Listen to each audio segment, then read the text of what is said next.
And जब आप Kyiv land किए थे तो कीव से आपको कितना टाइम लगा था जाने के लिए? अगर आप फ्लाइट से गए थे तो कितना टाइम लगा? कोई अगर बाय रोड जाना चाहता है तो कितने किलोमीटर है, कितना टाइम लगेगा If जाने you, में? right, if you're traveling from India, there is a flight, direct flight, India से कीव, दिल्ली से कीव के लिए 7 hours की flight है. Then if you're coming back to Dnipro from Kiev, it's about 400 something 400 kilometers.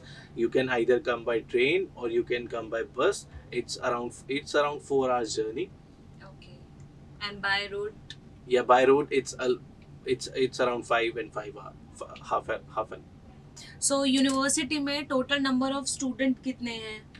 uh, there are around 3 to 4,000 total number of students comparing to Indian. There are right now 800 Indian students studying at present, and two Okay. or three batches are already passed out. Already pass out. Yes. Okay. So doctor विदित, वहाँ का study pattern क्या है? आप लोग वहाँ पे जब गए जाते हो, मतलब वहाँ पे क्लासेस होती हैं तो ऑब्वियसली इंडिया से डिफरेंट होगा एकदम. तो Yes. कैसे वहाँ पे क्लासेस होती है? टीचर्स जो डॉक्टर्स होते हैं वहाँ पे पढ़ाने के लिए डिफरेंट डिफरेंट फैकल्टी होती है वहाँ पे, तो कितने टीचर्स वहाँ पर होते हैं स्टूडेंट्स के पढ़ाने के लिए? Actually there are a group, or I would say in एक क्लास में 13 बच्चे रहते हैं. 13 स्टूडेंट्स की एक क्लास होती है. One वहाँ doctor पे is there. ग्रुप वाइज पढ़ाई होती है आई गेस. या 13 स्टूडेंट्स का एक ग्रुप होता है और एक एक टीचर रहता है फॉर एवरी क्लास. ओके. जैसे हम लोगों को काफी मतलब आता है कि 3D स्क्रीन पर आपको पढ़ाया जाता है, तो दिस इज ट्रू और not? Yeah, that's true. We have smart classes available there. Okay. Okay. So first 2 years 3 years आपको थ्योरी पढ़ाया जाता है and after that you will get the practicals. या दे फोकस पहले 3 साल जो रहते हैं हमारे प्रॉपर थ्योरी के रहते हैं. उसके बाद in between they keep on doing practical stuff. Practicals चलते रहते हैं हमारे साथ साथ हर सब्जेक्ट के on weekly basis. And they conduct every day some little test for every Okay. Subject. और जो हमारा 4th, 5th और 6th ईयर रहता है वो प्रॉपर प्रैक्टिकल और क्लिनिकल सिनेरियो उसको देखने में और सीखने में रहता है. ओके. तो जब वहाँ पे टीचर्स कोई टॉपिक वाइज आपको पढ़ाते हैं तो मतलब पढ़ाने का क्या उनका तरीका होता है? क्योंकि शायद जो एज पर माय नॉलेज कि एक टॉपिक जब तक आपका कंप्लीट नहीं होता है सेकंड पे वो गो थ्रू नहीं करते हैं. Yes, it is kind of like this. कि first of all there is 100% attendance mandatory, and they are conducting everyday tests. So you have to study every day a little by step.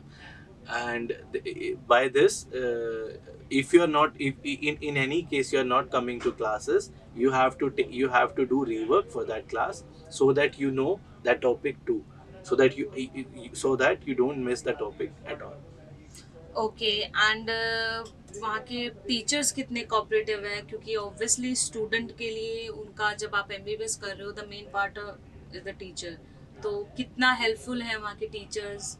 The teachers are quite cooperative there. They help you in like every possible thing you need. They provide you every kind of books they have. जो भी books उनके पास है, they give you happily. They can provide you PDF notes. They provide you every notes you need, and MCQ pattern questions you need for further studies. They actually teach you in person any topic you want. So it's actually comfortable for a student to learn this way. Every student needs this. Okay. And what is the timing of classes? The timing of classes varies. For first to third year, it is like from 9 to 4. There are 4 sessions in between, and 40 minutes break in every session. Okay. So जैसे कि अगर student वहाँ पे पढ़ रहे हैं तो they all knows कि वहाँ पे आप जब इंडिया वापस आओगे तो एमसीआई एग्जाम आपको निकालना है जो हाँ अभी जी. नेक्स्ट हो गया है. तो वहाँ पे आपको एमसीआई के लिए लाइक नेक्स्ट एग्जाम के लिए कितना आपको प्रैक्टिस करवाते थे? कौन से ईयर से आपको पढ़ाया जाता था? बेसिकली अब तो वहाँ पे फर्स्ट ईयर से ही एक काइंड ऑफ कोचिंग अवेलेबल है जो एफिनिटी एजुकेशन के अकॉर्डिंग वहाँ सर्विसेज प्रोवाइडेड है. और 4th ईयर से वो मोर फोकस्ड रहता है, so that people get more and more serious about the exam in India, so that they can pass in first attempt.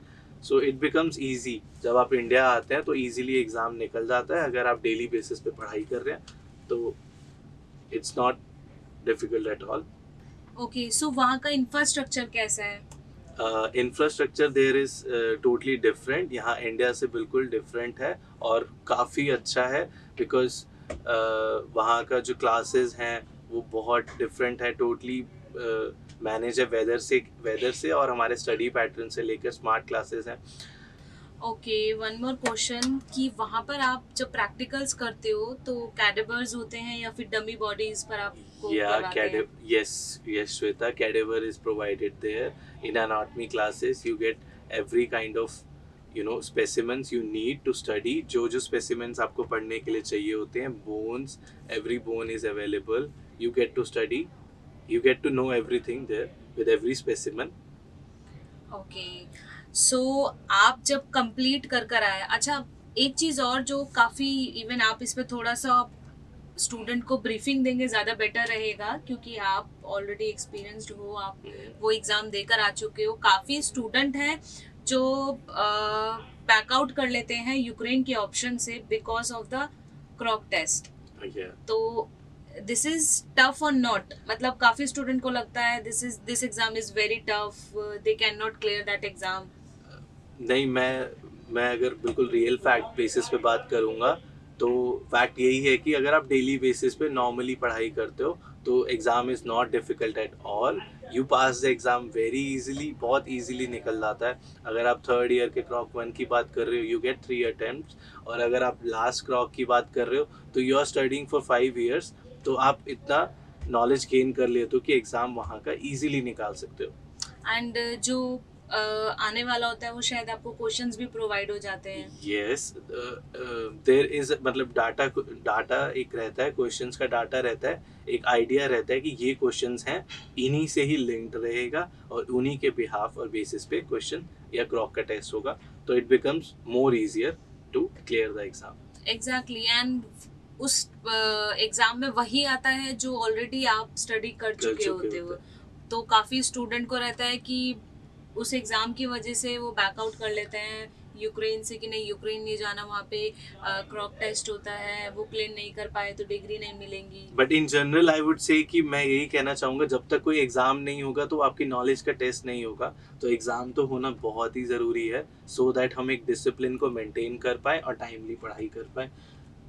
Okay, so doctor Vidit, overall आपका experience like काफ़ी अच्छा रहा है university? Yes, I highly recommend.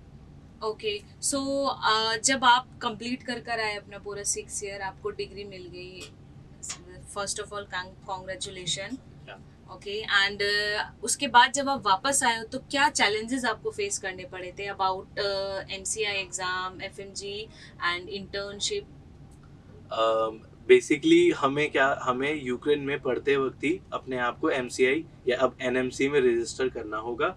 उसके लिए हमें एक certificate मिल जाता है कि हम यहाँ पे आके इंडिया में एक एग्ज़ाम दे सकते हैं, और उस एग्ज़ाम को अगर आप डेली बेसिस पे पढ़ाई करते हो तो उस एग्ज़ाम को आप इजीली निकाल लेते हो, और उस एग्ज़ाम को निकालने के बाद ही आपको एक इंडिया में 1 साल का रोटेटरी इंटर्नशिप करना पड़ता है।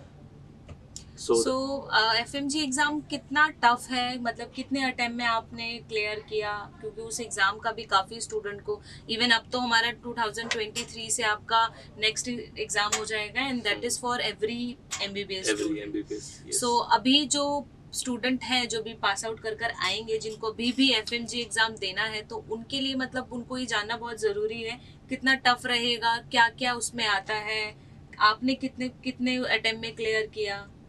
Exam is totally about your everyday study. अगर आप डेली बेसिस पे पढ़ाई करते हो, नॉर्मली आप पढ़ रहे हो, तो एग्ज़ाम बहुत इजीली निकल जाता है। It's not tough at all, या इट्स लाइक जस्ट फोबिया, एक फोबिया सा बन जाता है लोगों के माइंड में, ऐसा कुछ नहीं है। एग्ज़ाम अगर आप पढ़ते रहोगे तो इजीली निकल जाता है।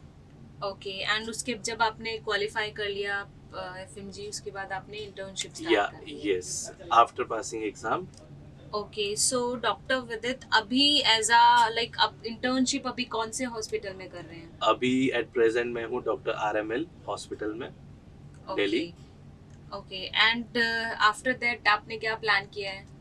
After that, side by side, I am actually planning for my PG. I'm currently along with studying for PG exam next year, okay and I wish to pass my PG exam and do my PG in India.